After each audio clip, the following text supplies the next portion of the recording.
Good morning, students. Now today we start our new chapter of class 4th of our SST textbook, that is chapter number 6, the coastal plains and islands. Now आज अपन समझते हैं इस chapter में ये जो coastal plain और islands के बारे में बता रहे हैं वो क्या बोलना चाह रहे हैं आपसे। फर्स्ट पैराग्राफ देखिए, a mass of land surrounded by water on 3 sides is called peninsula. उन्होंने स्टार्टिंग में ही बोल दिया कि भाई पेनिनसुला क्या है, एक लैंड का एक टुकड़ा है जो तीनों साइड्स पानी से घिरा हुआ है, उसी को आप क्या बोलते हो, peninsula. The southern part of India is triangular in shape, it is wider in north and goes on tapering towards the south. उन्होंने बोला है जो आपके इंडिया का जो साउदर्न पार्ट है वो कैसा है भाई, ट्रायंगल के शेप में है और वो नॉर्थ और साउथ डायरेक्शन से कैसा है, वाइडर है, फैला हुआ है। India has a long coast line on both the eastern and western sides. The length of our coast line is about 7,516 kilometer. The even land which lies between the sea and the mountain ranges is the coastal plains.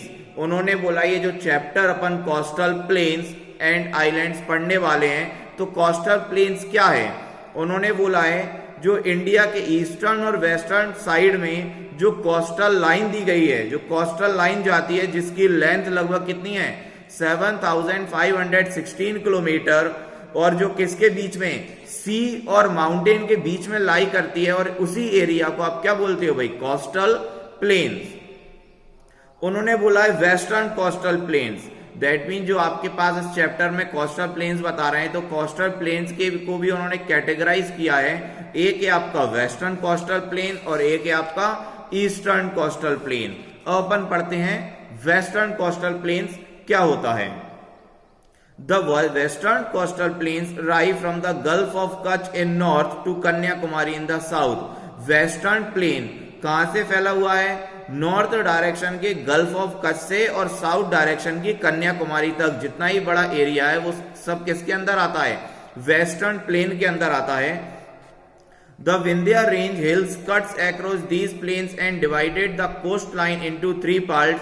और जो coast line की बात अपन कर रहे थे, western coastal planes में जो coast line divide की गई उसने 3 एरिया को डिवाइड किया है। वो 3 एरिया कौन कौन से हैं, एक है गुजरात कोस्ट, एक है कोंकण कोस्ट और एक है मालाबार कोस्ट। अपन पढ़ते हैं गुजरात कोस्ट क्या है। गुजरात कोस्ट में दिया है, it is the broadest part of the western coastal plains. Gujarat plain क्या है, बहुत ब्रॉड पार्ट है, कैसा है, बहुत चौड़े लंबे में फैला हुआ है, चौड़ाई में फैला हुआ है, और ये गल्फ ऑफ कच्छ और गल्फ ऑफ खंबत के बीच में लाई करता है। From the gulf of Khambhat it narrows down sharply to the south of India.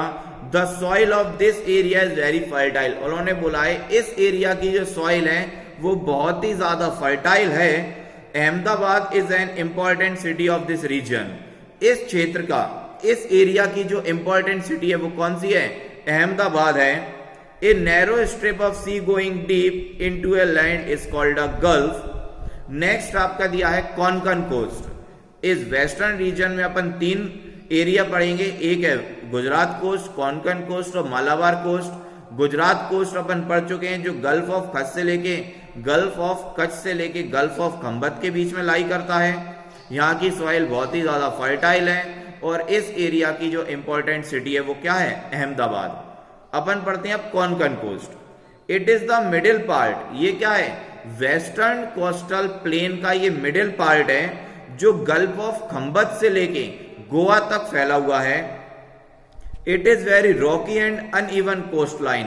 और ये एरिया कैसा है, रॉकी मतलब पत्थरों से भरा हुआ, मतलब यहाँ का जितना भी जो लैंड है वो कैसा है भाई, पत्थर वाला एरिया है ये पूरा।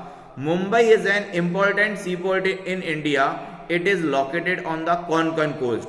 जैसे अपन ने पढ़ा हुआ था गुजरात कोस्ट में अहमदाबाद जो एक इंपॉर्टेंट सिटी है, ऐसे ही कोंकण कोस्ट में जो इंपॉर्टेंट सिटी कौन सी है भाई, मुंबई। मुंबई एक इंपॉर्टेंट सिटी है, और जितने भी ऑयल फील्ड्स हैं जहां पर तेल की खदानें, कच्चे तेल की खदानें, वो कहां पर है, मुंबई में है। और इसी को उन्होंने नाम दिया Bombay High. Many oil fields called Bombay High are found off Mumbai coast. Third और लास्ट आपका आता है वेस्टर्न कोस्ट का, वो है मालाबार कोस्ट। मालाबार कोस्ट में क्या है, the southern part of western plain is called the Malabar coast. मतलब ये कहा, ये सदर्न डायरेक्शन में है, साउथ डायरेक्शन में है। It extend from Goa to Kanyakumari, और ये कहां कहां फैला हुआ है, गोवा से लेके कन्याकुमारी तक फैला हुआ है। It is wider than Konkan coast, और ये कोंकण कोस्ट से भी ज्यादा चौड़ा है। This coast is famous for its salt water lakes known as lagoons, और ये किसके लिए फेमस है, सॉल्ट वाटर के लिए। इस एरिया में जो पानी, जो वाटर पाया जाता है वो कैसा है, खारा है, और इन्हीं को आप क्या बोलते हो, लगून्स बोलते हो। Lagoons are the back waters of the sea, they are connected with one another by canals, और ये लगून्स किससे जुड़े हुए हैं, कैनाल्स, किसी नहर से जुड़े हुए हैं। Kochi is the most important sea port of this coast.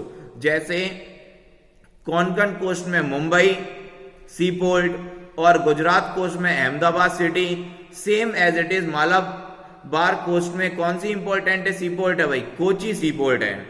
और इन्होंने बोले हैं कुछ अदर सी पोर्ट भी है वेस्टर्न मालाबार कोस्ट में जो बहुत इंपॉर्टेंट है, जैसे कंडला, पनाजी, मैंगलोर एंड कोची। ये कुछ इंपॉर्टेंट ऐसे सी पोर्ट्स हैं जो वेस्टर्न कोस्टल प्लेन के मालाबार कोस्ट में लाई करते हैं।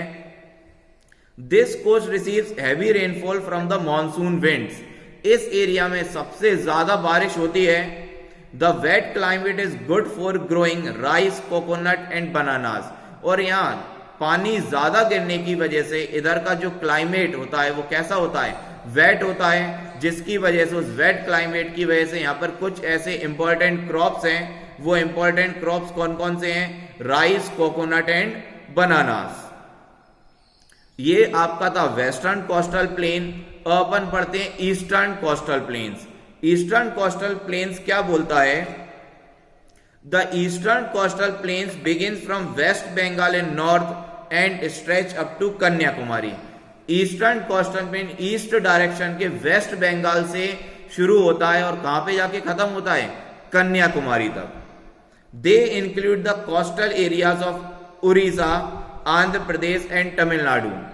इनमें दैट मीन्स ईस्टर्न पार्ट में कुछ ऐसे स्टेट्स लाई करते हैं, वो स्टेट्स के नेम दिए हुए हैं आपको, जैसे उड़ीसा है, आंध्र प्रदेश है और तमिलनाडु है। They are wider than those on the west coast. The two important divisions of eastern coast are northern Sircars and the Coromandel coast। उन्होंने कहा है ईस्टर्न कोस्टल प्लेन्स को भी उन्होंने दो पार्ट्स में डिवाइड किया हुआ है, एक है नॉर्थर्न सिरकार्स और एक है कोरोमंडल कोस्ट। नेक्स्ट उन्होंने बताया है भाई नॉर्थर्न सिरकार्स। अपन पढ़ते हैं नॉर्थर्न सिरकार्स क्या है। The plain consist deltas of Mahanadi. ये जो नॉर्थर्न सिरकार में क्या है, डेल्टास प्रेजेंट है। क्या प्रेजेंट है, डेल्टास प्रेजेंट है। और किस किस के डेल्टा प्रेजेंट है, एक महानदी के, गोदावरी के और कृष्णा रिवर के डेल्टास इस नॉर्थर्न सिरकार्स में आते हैं। These plains have broken the eastern Ghats and many places and made this plain more wide। और इन्हीं महानदी के डेल्टास के कारण ये एरिया क्या है, बहुत ही ज्यादा वाइड है। This part gets most of these rainfall in summer। ये पार्ट समर में बहुत ज्यादा रेनफॉल रिसीव करते हैं। क्यों, क्योंकि ये तीन नदियों से घिरा हुआ है। The rainfall increases as we go northward. जब आप नॉर्थ डायरेक्शन की तरफ जाते हो तो यहाँ की रेनफॉल इंक्रीज होती है। Rice, tobacco, millet, sugarcane and cotton are the main crops of this area. उन्होंने बोला है इस एरिया के जो मेन क्रॉप्स हैं वो कौन कौन से हैं, राइस है, टोबैको है, शुगरकेन है और कॉटन है। दो इंपॉर्टेंट पोर्ट दिए हैं उन्होंने, इंपॉर्टेंट टाउन्स दिए हैं, एक है भुवनेश्वर और पुरी। इस एरिया में भुवनेश्वर और पुरी दो ऐसे इंपॉर्टेंट पोर्ट दिए हैं जो आपको पढ़ना है। साथ ही साथ Visakhapatnam is the most important sea port of this coast. उन्होंने बोला इस कोस्ट में जो सी कोस्ट दिया है वो कौन सा है, विशाखापट्टनम है। और इसमें कुछ ऐसी ऑयल रिफाइनरी दी हुई है जैसे Kakinada, Masulipatnam and Puri are smaller ports.